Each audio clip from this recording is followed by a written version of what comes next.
করে। অনেকে তাকে ইন্টারনেটে মিমের খোরাক বানায়, কিন্তু বিশ্বের তাবর তাবর নেতারা জানেন এই মানুষটি হাসির পাত্র নন, বরং তিনি হলেন জীবন্ত এক আতঙ্ক। তার নাম কিম জং উন, উত্তর কোরিয়ার সুপ্রিম লিডার, যার আঙুলের ডগায় নাচছে বিশ্বের শান্তি। বলা হয় পুরো পৃথিবীকে তছনছ করে দিতে কোনো সুপার পাওয়ার দেশের দরকার নেই, এক খ্যাপাটে কিম জং উনি যথেষ্ট।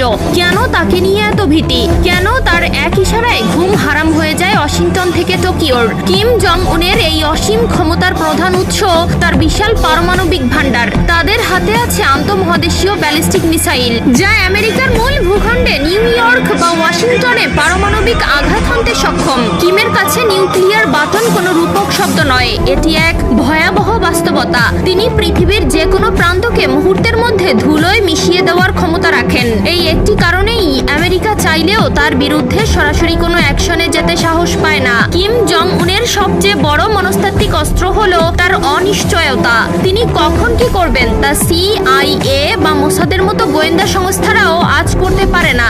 এই পাগলাটি স্বভাবই তাকে আলোচনার টেবিলে সবসময় সুবিধাজনক অবস্থানে রাখে। আমেরিকা, রাশিয়া বা চীনে যুদ্ধ শুরু করতে গেলে প্রেসিডেন্টের সিনেট বা পলিট ব্যুরোর অনুমোদনের প্রয়োজন হয়, কিন্তু উত্তর কোরিয়ার কিম জং উনি আইন, তিনিই বিচারক আর তিনিই জল্লাদ। তার সিদ্ধান্তের উপর কথা বলার মতো দ্বিতীয় কোনো ব্যক্তি পুরো উত্তর কোরিয়ায় নেই। পিয়ং ইয়ংয়ে তার কথাই শেষ কথা। এই নিরঙ্কুশ ক্ষমতাই তাকে বিশ্বের অন্য যে কোনো নেতার চেয়ে বেশি বিপজ্জনক করে তুলেছে।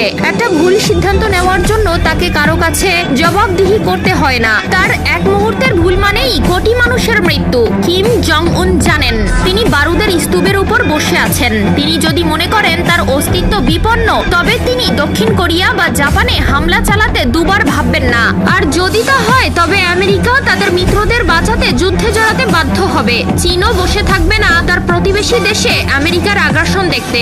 অর্থাৎ কিমের এক মুহূর্তের পাগলামি শুরু করতে পারে তৃতীয় বিশ্বযুদ্ধ।